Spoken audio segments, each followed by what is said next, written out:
Selamat pagi teman-teman. Untuk memulai ibadah kita pada pagi hari ini, marilah kita menyanyikan lagu dari PKJ 2, Mulia Mulia Namanya.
Teman-teman, pertolongan kita adalah di dalam nama Tuhan yang menjadikan langit dan bumi, yang kasih setianya kekal untuk selama-lamanya. Tuhan beserta saudara. Nah teman-teman, ayat kata pembuka kita pada pagi hari ini diambil dari Roma 12 ayat 9 yang berbunyi, "Hendaklah kasih itu jangan pura-pura, jauhilah yang jahat dan lakukanlah yang baik."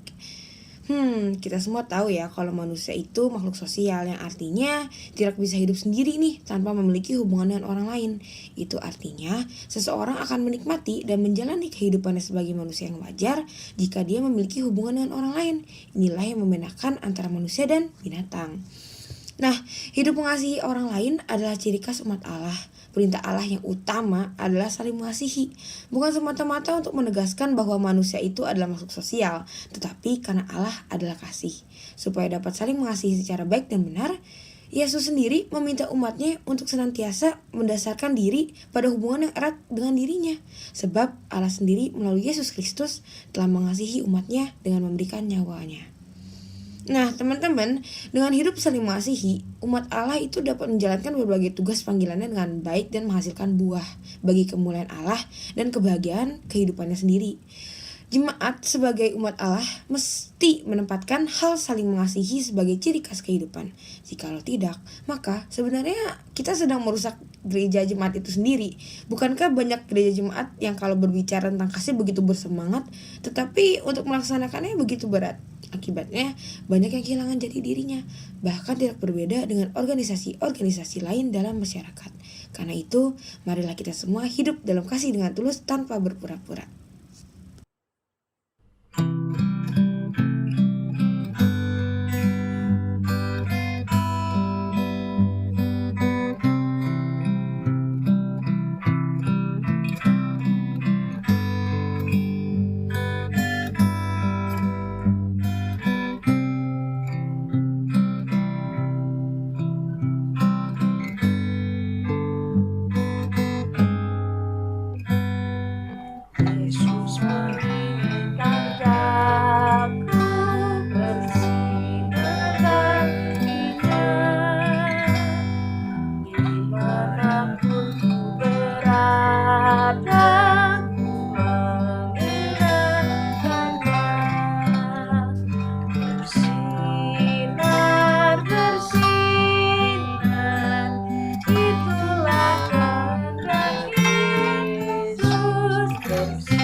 Teman-teman sekalian, sesungguhnya kita adalah manusia yang tidak akan luput dari yang namanya dosa. Maka dari itu marilah kita menundukkan kepala kita dan berdoa. Bapa yang bertahta dalam kerajaan sorga, pada kesempatan hari ini ya Tuhan, kami datang ke hadirat-Mu untuk mengakui segala dosa dan pelanggaran yang telah kami perbuat ya Tuhan. Perbuatan baik dalam pikiran, perkataan, maupun perbuatan baik yang disengaja maupun yang tidak ya Tuhan. Seringkali kami berusaha ya Tuhan untuk menutupi segala dosa dan pelanggaran yang telah kami perbuat dari hadapan sesama kami, bahkan dari hadapan-Mu. Kami tahu ya Tuhan, Engkau adalah Allah yang Maha Tahu. Bagaimanapun kami menutupi segala dosa dan pelanggaran yang telah kami perbuat, tidak akan ada yang tersembunyi bagimu ya Tuhan. Oleh sebab itu ya Bapa, kiranya Engkau sudi mengampuni segala dosa dan pelanggaran yang telah kami perbuat. Kami sadar jika kami telah berbuat dosa di hadapan-Mu. Kiranya Engkau mau mengasihi kami menurut kasih setia-Mu ya Tuhan. Hapuskanlah segala dosa dan pelanggaran kami ya Tuhan. Ubahkanlah hidup kami menjadi baru yang hidup seturut dengan kehendak-Mu. Inilah doa yang kami panjatkan ya Tuhan. Kami alaskan dalam nama Tuhan Yesus. Amin.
Bagi setiap kita yang telah mengakui dosanya di hadapan Tuhan, diberikan berita anugerah yang diambil dari Yeremia 33 ayat 8. Aku akan mentahirkan mereka dari segala kesalahan yang mereka lakukan dengan berdosa terhadap aku.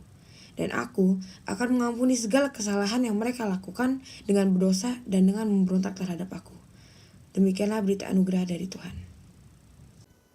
Mari kita berdoa. Tuhan Allah Bapa kami yang bertata dalam kerajaan surga, terima kasih Tuhan pada saat ini kami anak-anak-Mu, remaja GKI Citra Tuhan akan datang kepadamu. Mendengarkan firman-Mu Tuhan, firman-Mu yang akan memampukan kami, firman-Mu yang akan membuat kami melangkah setapak demi setapak Tuhan. Dalam perjalanan iman kami tetap berbagi firman ini kepada orang-orang di sekeliling kami. Pakai kami Tuhan, supaya kami dapat menjadi pelaku-pelaku firman-Mu yang terus menjadi lebih baik hari lepas hari. Karena kami mengingat akan kebaikan-Mu Tuhan. Dan biarlah dalam setiap kehidupan kami belajar untuk mengenal arti kebajikan. Dan bagaimana kehidupan kami bisa menjadi orang yang penuh dengan kebajikan dan berbuat bajik Tuhan kepada orang-orang dan teman-teman dan keluarga kami. Terpujilah Engkau Tuhan, hanya di dalam nama Yesus Kristus kami berdoa. Amin. Remaja yang terkasih dalam Yesus Kristus, pembacaan Alkitab kita diambil dari Titus 2 ayat 11 sampai dengan yang ke-14. Karena kasih karunia Allah yang telah menyelamatkan semua manusia sudah nyata. Ia mendidik kita supaya kita meninggalkan kefasikan dan keinginan-keinginan duniawi, dan supaya kita hidup bijaksana, adil, dan beribadah di dalam dunia sekarang ini. Dengan menantikan pengenapan pengharapan kita yang penuh bahagia dan penyataan kemuliaan Allah yang maha besar dan juru selamat kita, Yesus Kristus, yang telah menyerahkan dirinya bagi kita untuk membebaskan kita dari segala kejahatan dan untuk menguduskan bagi dirinya suatu umat kepunyaannya sendiri yang rajin berbuat baik. Demikianlah firman Tuhan yang berbahagia adalah mereka yang mendengarkannya dan yang memeliharanya dalam kehidupan sehari-hari. Haleluya. Selamat pagi, selamat hari Minggu. Apa kabar semuanya? Semoga semuanya tetap semangat, tetap kuat, tetap jaga kesehatan, tetap patuh terhadap protokol kesehatan. Nah, remaja yang terkasih dalam Yesus Kristus, tema kita pada saat ini adalah tentang kebajikan atau virtue. Atau yang bisa kita sebutkan, apa sih itu yang namanya kebajikan? Kenapa orang-orang atau tema kita pada saat ini tentang kebajikan? Nah, kalau kita lihat gitu ya dalam Kamus Besar Bahasa Indonesia, atau mungkin yang saya kalimatkan sendiri jadinya ya, bahwa kebajikan yang namanya virtue itu sebuah habit. Ingat, jadi ada kata habit, sebuah habit untuk tetap teguh, tetap konsisten, berbuat kebaikan, bukan hanya untuk menunjukkan perbuatan baik. Bukan cuma nunjukin, nih saya berbuat baik loh. Bukan. Tetapi memberi yang terbaik dari diri kita. Jadi kembali lagi bahwa ada habit. Jadi kebajikan itu adalah habit. Habit berarti menjadi sebuah kebiasaan dalam diri kita yang konsisten. Yang namanya habit harus konsisten. Habit yang konsisten tetap menunjukkan perbuatan baik. Terus melakukan perbuatan baik. Dan perbuatan baik ini bukan cuma untuk dilihat, tetapi dari diri kita. Adalah ini loh saya berikan yang terbaik. Nah, remaja yang terkasih dalam Yesus Kristus, berarti kalau kita bisa lihat bahwa kebajikan itu adalah sebuah habit. Sebuah kebiasaan, konsisten. Dan melakukan yang terbaik dari yang terbaik yang ada dalam diri kita. Gitu ya. Jadi itu yang harus kita tahu tentang yang namanya sebuah kebajikan. Nah, kalau kita bicarakan tentang kebajikan, apakah di dalam kekristenan ada kebajikan? Ya, ada. Ada 7 kebajikan kekristenan yang biasanya dikenal gitu ya. 4 yang pertama ini yang saya akan beritahukan, itu biasa diadopsi dari filsafat Yunani. Karena memang pada saat itu juga kebajikan juga banyak ada gitu ya, muncul dari filsafat Yunani. Nah, 4 kebajikan yang pertama itu adalah kebijaksanaan, kesederhanaan, ketabahan, dan yang terakhir keadilan. Kebijaksanaan berarti sudah tahu bagaimana berhikmat, orang yang berpikir. Think before you speak. Gitu ya. Yang namanya orang bijaksana berarti dia harus memikirkan dengan cermat, mempunyai hal apapun yang dia hadapi, tidak serta-merta langsung dengan kepala panas langsung bereaksi. Orang yang bijaksana tahu kapan harus mundur, kapan harus bisa maju. Gitu ya, orang yang namanya bijaksana. Yang kedua, kesederhanaan. Sudah tahu pasti. Yang namanya sederhana itu adalah bukan tempat makan. Tetapi yang namanya kesederhanaan bukan berarti kelihatan miskin. Bukan juga. Tapi yang namanya sederhana berarti ya cukup pas. Semua orang juga tahu. Kalau di bahasa pepatahnya orang Swedia itu lagom namanya. Sudah cukup pas. Tidak lebih, tidak kurang. Itulah yang namanya sederhana. Ketabahan ya berarti yang namanya tabah, sabar dalam menghadapi segala penderitaan, dalam menghadapi segala yang harus menunggu waktu, maka yang namanya tabah. Dan keadilan, sudah tahu pasti tentang yang namanya keadilan, yaitu berbuat adil. Ya. Adil itu belum tentu sama rasa, sama rata.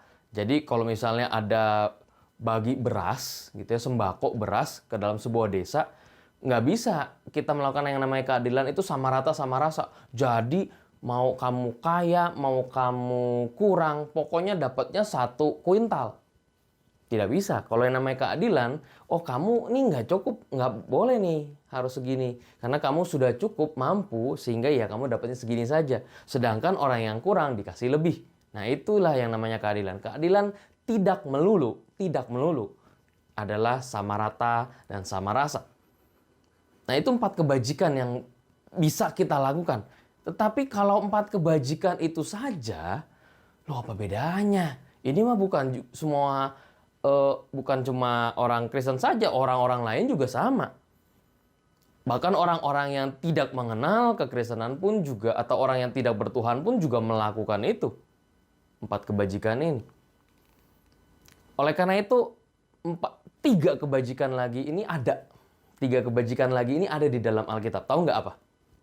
Ini selalu diucapkan. Tahu? Kalau tahu mungkin bisa sebutkan. Wah, apa nih? Kebajikan itu kalian pasti tahu, yaitu faith, hope, and love. Iman, pengharapan, dan kasih. 7 kebajikan ini dan yang 3 ini itu ditambahkan. Dari mana? Dari Rasul Paulus. Jadi bukan cuma 4 kebajikan yang semua orang punya universal, tetapi faith, hope, and love di dalam Kristus. Iman di dalam Kristus, pengharapan di dalam Kristus, kasih yang diajarkan di dalam Kristus.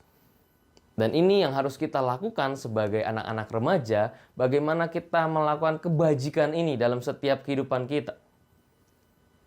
Nah, kalau saya masih ingat, kalau bicarakan tentang kebajikan, saya ingat itu waktu saya masih kecil gitu ya, mungkin SD atau SMP gitu ya.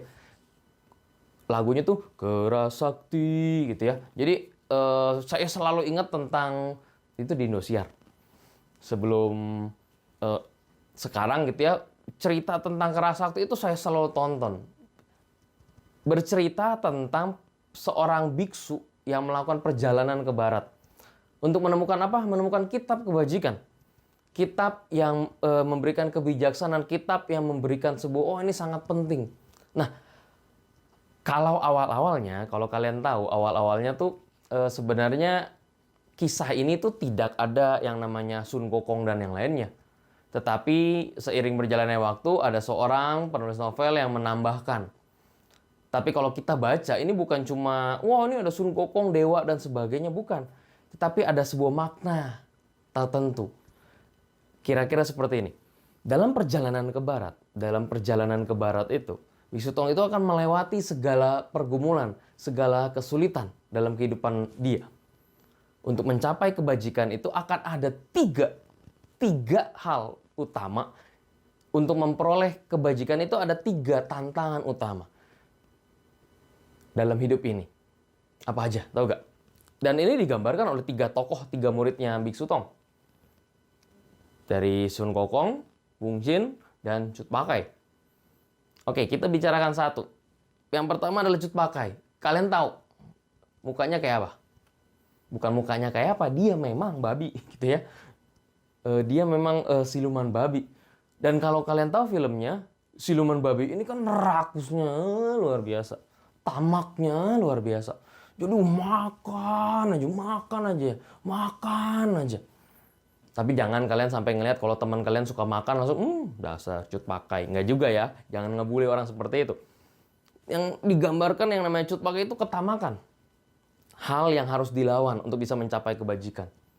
Yang kedua, Wung Jin itu adalah menggambarkan atau siluman air, menggambarkan sebuah tabiat kemalasan, ketidakpedulian. Kemalasan dan ketidakpedulian. Dan ini yang harus dilawan untuk bisa mencapai kebajikan. Dan Sun Gokong, kalau kita tahu, bukan orang ya, monyetnya itu seperti apa? Sombong, kepala batu, dibilangin susah, dan agak-agak nakal. Nah, 3 tokoh ini, tamak, malas, tidak peduli, sombong, tidak rendah hati, kepala batu dibilangin, dan sebagainya. Ini ketiga hal-hal yang tadi disebutkan, 3 tokoh itu menggambarkan tantangan-tantangan pada saat kita menuju menjadi orang yang lebih bajik, menuju kebajikan itu sendiri. Dan kita tahu sebenarnya juga sama. Kristus pun juga telah melewati itu. Bagaimana dia dicobai oleh iblis. Bagaimana dia mengalahkan egoisme. Bagaimana dia mengalahkan yang namanya kekuasaan. Bagaimana dia mengalahkan yang namanya popularitas. Dia melawan semua itu untuk mencapai apa? Sebuah wisdom, kebajikan, virtue yang bisa mengatakan bahwa dengan melakukan itu, pada saat saya bisa menghindari itu semua. Pada saat saya bisa menolak hal-hal tersebut, maka kita selangkah menjadi lebih bajik. Nah, remaja yang terkasih dalam Yesus Kristus, bukan berarti kita menjadi bajik itu karena, ini usaha saya. No, ingat pertama kali kalau kita baca dalam Titus 2 ayat 11-14, pertama kali karena kasih karunia kamu diselamatkan. Ingat sekali lagi, karena kasih karunia kamu telah diselamatkan. Berarti karena kamu telah diberikan izin, kira-kira ngomongnya gitu lah, diberikan kesempatan untuk selamat, sehingga karena kamu telah diberikan kesempatan untuk selamat, kamu telah diselamatkan, kamu telah mendapatkan anugerah, jangan sia-siakan dong anugerah ini, pakai dengan baik. Dalam Titus 2 ayat 12 dikatakan demikian, Ia mendidik kita, karena kasih karunia kamu telah diselamatkan, Ia mendidik kita supaya kita meninggalkan apa? Kefasikan dan keinginan-keinginan duniawi. Dan supaya kita hidup bijaksana, adil dan beribadah di dalam dunia sekarang ini. Benar kan? Berarti kita bisa menjadi bajik, kita bisa menuju kebajikan bukan karena kita supaya ditinggikan, tidak. Tapi karena kamu telah diselamatkan terlebih dahulu. Karena kamu telah diselamatkan karena kasih karunia. Karena kasih dari Tuhan, maka kamu diberikan kesempatan untuk hidup di dunia ini. Bagaimana kamu hidup di dunia ini? Oleh karena itu Tuhan mengajarkan, ini loh, cara kamu menjadi pengikut Tuhan adalah seperti ini. Berbuat kebajikan, hidup bijaksana, adil, dan terus beribadah. Beribadah di sini bukan cuma sekolah minggu atau ke gereja saja, tapi beribadah sehari-hari, abodah atau berdoa atau ya kembali lagi hidup kita sesuai dengan panggilan Kristus. Ini yang harus kita lakukan remaja yang terkasih dalam Yesus Kristus. Dan ini yang diajarkan juga. Jadi Tuhan memberikan kesempatan kepada Paulus untuk selamat. Sehingga dia melakukan perbuatan-perbuatan yang penuh dengan kebajikan. Dia ajarkan itu juga kepada Titus. Titus dalam masa mudanya dia menyadari bahwa kehidupannya adalah anugerah dari Tuhan. Sehingga ia harus belajar untuk menolak segala nafsu duniawi. Nah, sangat mirip sekali. Ya, bahwa untuk bisa mencapai sebuah kebajikan, maka ada hal-hal yang harus kita tolak. Sama seperti tadi, cerita tentang yang kerasakti tadi. Bagaimana untuk mencapai kebajikan, maka ada hal yang harus ditolak. Dan ini adalah tantangan kita sebagai pengikut Kristus remaja di dalam Tuhan. Kembali lagi jadi remaja yang terkasih dalam Yesus Kristus karena kasih karunia. Sekali lagi karena kasih karunia kamu telah diselamatkan. Sehingga kita sebagai manusia harus hidup menunjukkan ini loh. Give the best. Bukan supaya kita dimuliakan, tidak. Kita memberikan yang terbaik dari Tuhan karena Tuhan telah menyelamatkan kita. Jadi ada sebuah kekeliruan kalau kita katakan saya memberi yang terbaik supaya Tuhan memberikan yang terbaik. No, karena Tuhan telah memberikan yang terbaik. Maka kamu, kita, saya, dan kalian semua harus wajib memberikan yang terbaik untuk Tuhan. Caranya apa? Perubahan hidup. Tanpa itu tidak ada gunanya. Layaknya sebuah perjalanan yang ke barat. Pada saat kita dalam menjalani kehidupan kita, kita berjalan menuju ke barat. Kita bayangkannya kira-kira seperti itu ya. Lalu ada si tipikal kayak Sun Gokong, tipikal kayak Wong Jin, tipikal kayak Cut Pakai. Maka kita harus mengalahkan mereka. Mengalahkan mereka supaya bisa menuju menjadi lebih baik lagi. Ya sama seperti pada saat kita menjadi pengikut Kristus, pada saat kita berjalan terus menuju semakin serupa dengan Kristus, maka akan ada banyak godaan-godaan yang akan membuat kita tidak melakukan kebajikan. Tuhan menginginkan supaya kita menunjukkan, kalau kamu telah diselamatkan, tunjukkan dong perubahan hidup. Kalau kita semua di sini, yang ada di Zoom ini adalah orang yang diselamatkan dan kita percaya bahwa Yesus Kristus telah menyelamatkan kita, maka kita harus menunjukkan perubahan hidup. Kemarin kan hari kasih sayang, Valentine. Waktu itu anak saya nanya, Papa, sekarang itu hari cinta ya? Saya bingung nih hari cinta apa? Oh ternyata dia lagi main games Play Together gitu ya. Jadi dia Play Together itu temanya pada saat itu adalah tentang love. Makanya dia bingung kenapa banyak cinta. Sehingga dia tanya, oh ini hari cinta. Nah, kalau kita bicarakan tentang hari kasih sayang, kita tidak bicarakan tentang pacaran dan sebagainya. Tetapi kalau kita mengerti, kalau kita mencintai seseorang, kalau kita menyayangi seseorang, atau anggaplah kalau kita menyayangi satu barang, maka kita akan berusaha yang terbaik memproteksi barang tersebut. Kalau kita mencintai orang yang kita sayangi, maka kita akan berusaha memberikan yang terbaik untuk orang yang kita cintai. Tuhan mencintai kita dengan luar biasa, sehingga Dia memberikan yang terbaik untuk kita. Sama, kalau kita memang mencintai Tuhan, maka apa yang harus kita lakukan? Ya kita harus menunjukkan perubahan hidup. Kita harus menunjukkan bagaimana hidup bajik, penuh dengan kebijaksanaan, penuh dengan keadilan, penuh dengan keadaan yang dimana kita bisa belajar memberikan yang terbaik dari diri saya. Sebagai remaja, apa yang harus saya lakukan? Di dalam Instagram itu saya follow yang namanya bapak-bapak. Ya, kalau kalian tahu jokes bapak-bapak. Nah, yang menariknya di sini, bapak-bapak itu, kalau kalian sekali-sekali lihat lah nanti di IG gitu ya, itu sangat unik. Kalau sebagai seorang bapak juga langsung pada baca itu langsung ketawa-ketawa sendiri. Ada sebuah pembelajaran yang menarik. Dia katakan begini, Dek, dia selalu ngomongnya ke followersnya, adik gitu ya, adik-adik, bilang begini, bahwa ada penyesalan. Dia bilang di dalam salah satu feed-nya, dia bilang bahwa ada penyesalan di masa tua yang seharusnya dia tidak lakukan di masa muda. Yang pertama, berolahraga. Itu juga saya juga harus berusaha di situ sampai sekarang. Berolahraga itu sangat penting. Jadikan habit. Ingat, orang yang namanya kebajikan habit berolahraga. Terus yang kedua dia bilang begini, wah seharusnya pada saat itu saya tidak nongkrong sama orang-orang yang negatif. Orang-orang yang memberikan dampak buruk. Coba mungkin kalian punya teman kalian yang toksik, teman kalian yang membawakan dampak buruk terhadap kalian, maka kalian harus pikirkan. Mungkin ada saatnya kalian tinggalkan. Yang ketiga, menambah soft skill. Pada saat masih remaja, kalian masih remaja. Kalian masih panjang. Ya, masih panjang fasenya. Maka ada soft skill yang harus kalian punyai. Bukan menjadi orang yang biasa-biasa saja, tapi harus ada soft skill yang kalian tambahkan. Kira-kira begini. Suatu ketika saya pelayanan di Kuningan, Jawa Barat. Jadi dari satu ujung Kuningan itu, dari satu ujung ke ujung itu, tahu gak dagangannya apa? Sama martabak. Martabak mau roti bakar, dari ujung ke ujung martabak dan roti bakar. Dan itu banyak, literally banyak banget. Dan saya selalu berpikir, ini untung mereka di mana? Selama satu jalanan itu sama semua kok martabaknya. Tulisannya martabak Bandung, padahal di Kuningan. Panjang sekali. Tapi ada satu martabak yang ramai.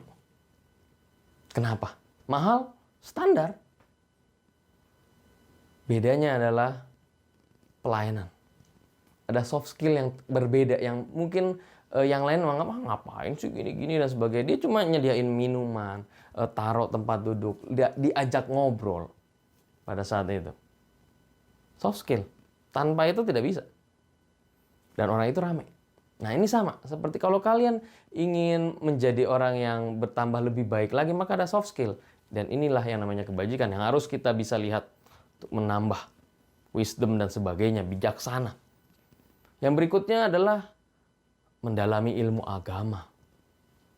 Semakin dekat dengan Tuhan pada saat remaja, semakin dekat dengan Tuhan, maka kalian akan jauh dari Tuhan itu semakin sedikit potensinya dibandingkan dengan orang yang baru mengenal Tuhan pada saat usia dewasa. Kalau kalian semakin dekat persekutuan di dalam Tuhan, kalian semakin menyukai ibadah, terkhususnya di GKI Citra, maka kalian akan semakin mau untuk melakukan pelayanan. Yang berikutnya adalah berani berkata tidak. Kadang-kadang orang nggak enakan, sungkan. Nah, kata si bapak-bapak ini penyesalannya adalah ya karena berani iya semua. Padahal kita harus berani untuk menolak kalau hal-hal yang tidak baik. Yang terakhir, dia katakan belajar untuk menabung, belajar untuk irit, belajar untuk hemat, belajar untuk mengolah keuangan. Nah, jadi remaja yang terkasih dalam Yesus Kristus, bahwa yang namanya kebajikan itu datang bukan cuma untuk melihat, oh ada tentang kekayaan, tentang kekuasaan dan sebagainya, bukan cuma tentang itu. Tapi yang namanya kebajikan adalah setiap hal yang baik dalam diri kita harus kita berikan. Dari mana? Dengan kita belajar, terus belajar, belajar semakin serupa dengan Tuhan. Baik, marilah kita semua yang hadir di sini saat ini, kalian sebagai remaja, hadirlah, percayalah bahwa apa yang harus saya lakukan, kebajikan, habit apa yang harus ada yang dalam diri saya untuk memuliakan Tuhan. Pikirkan itu. Kalau kalian tahu bahwa ini yang terbaik, yang ada yang terbaik dari diri saya datang untuk memuliakan Tuhan, pakai itu, konsisten pakai itu. Dan percayalah bahwa Tuhan telah memberikan kesempatan untuk kita, untuk berbagi yang terbaik dari diri kita. Tuhan memberkati kita.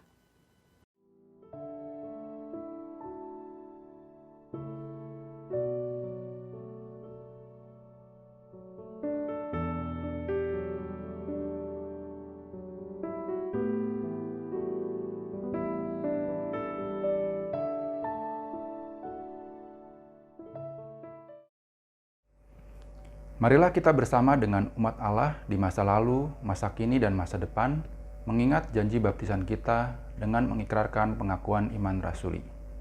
Aku percaya kepada Allah, Bapa yang Maha Kuasa, Khalik langit dan bumi, dan kepada Yesus Kristus, Anak yang tunggal Tuhan kita, yang dikandung dari Roh Kudus, lahir dari anak darah Maria, yang menderita sengsara di bawah pemerintahan Pontius Pilatus, disalibkan, mati dan dikuburkan, turun ke dalam kerajaan maut.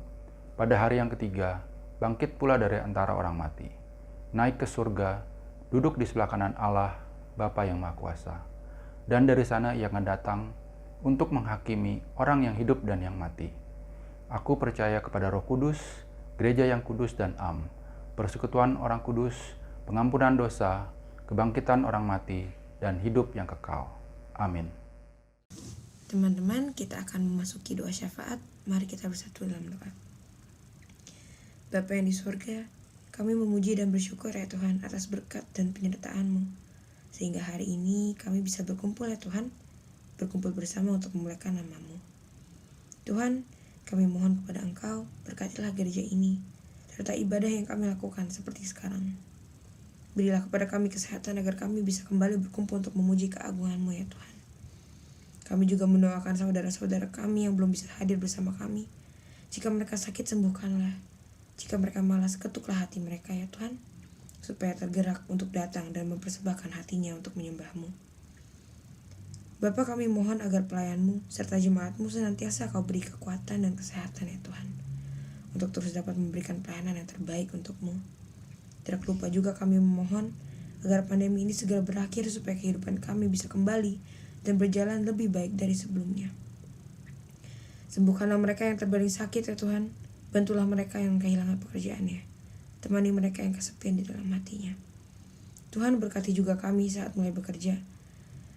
Berikan kepada kami kesehatan dan memberkati setiap pekerjaan kami ya Tuhan, demi penghidupan yang layak supaya tidak ada kesengsaraan.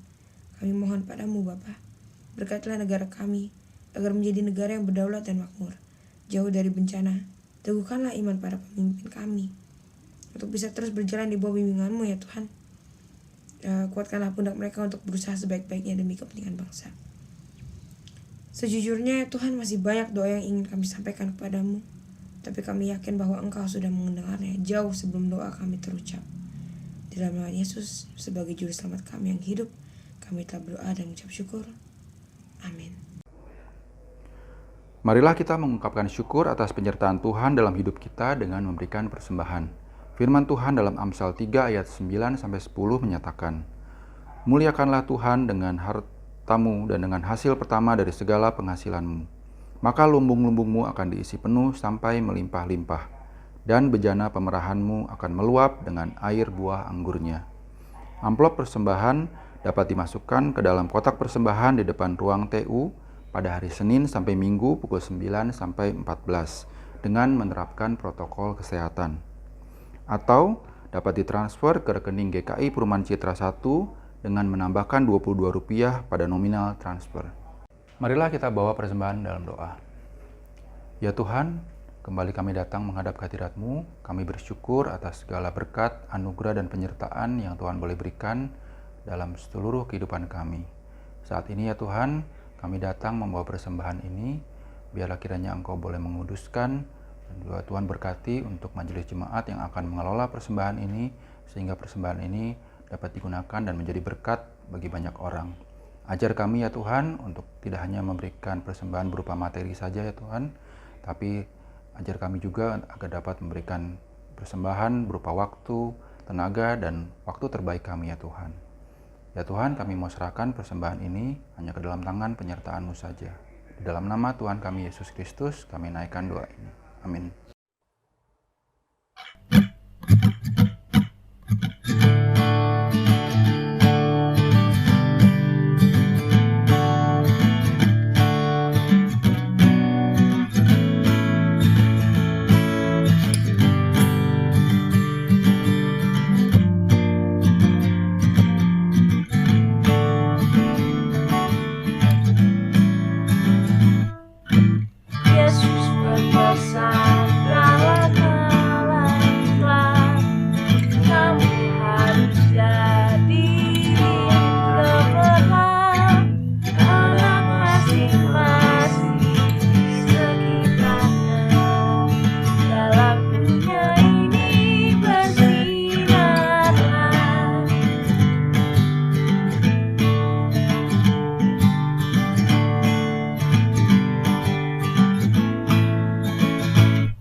Remaja yang terkasih dalam Yesus Kristus, arahkanlah hatimu kepada Tuhan.